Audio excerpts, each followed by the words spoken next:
Ayun, magandang umaga sa inyong lahat, especially sa mga TNBS driver na katulad ko. So, biyahe na naman tayo ngayong araw. Ayun, magbiyahe na tayo ng magbiyahe mga idol, kasi sa December 17 wala na daw surge sa mga TNBS kapag rush hour. So, kailangan makarami na tayo bago mag December 17. Tapos, may naririnig po akong mga balibalita na pati yung manual accept is aalisin na. Pambihira, totoo ba yun?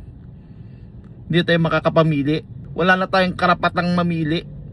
Aalisan na tayo ng karapatan. Pambihira na lang ginagawa nyo sa mga driver, mga taga LTFRB o sino mang mga nagpapatupad niyan. Hindi ba kayo naaawa sa amin? Tao rin naman kami. Tao rin kami, kailangan din namin mabuhay at kumita. Binigyan nyo na nga kami ng penalty na mataas kapag nag-cancel kami. Ang panglaban na lang namin dun is mamimili kami ng siguradong mababiyahe namin para hindi namin ika-cancel. Tapos aalisin nyo pa yung manual accept. Sana hindi naman totoo. Kasi pag tinanggal nyo yun, wala na.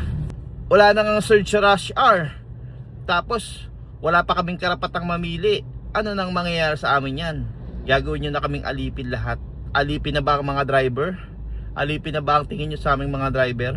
Nasunod-sunuran na lang kung anong pumasok sa amin, tatanggapin namin, ibabiyahin namin. Kahit alam naming delikado yung lugar o hindi namin kabisado yung lugar at naiilang kami sa lugar kaya hindi namin kinukuha. Tapos tatanggalan nyo pa ng ganon? Maawa naman kayo sa mga driver. Hindi ba kayo nagdadrive?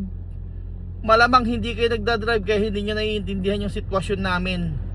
Kung kayong nasa kalagayan namin, lalo't makakuha kayo ng booking sa mga delikadong area.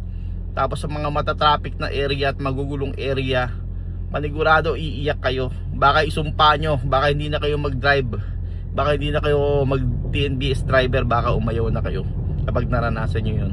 So sana naman, wag nyo po sana kaming masyadong higpitan. Please lang, nakikiusap kami.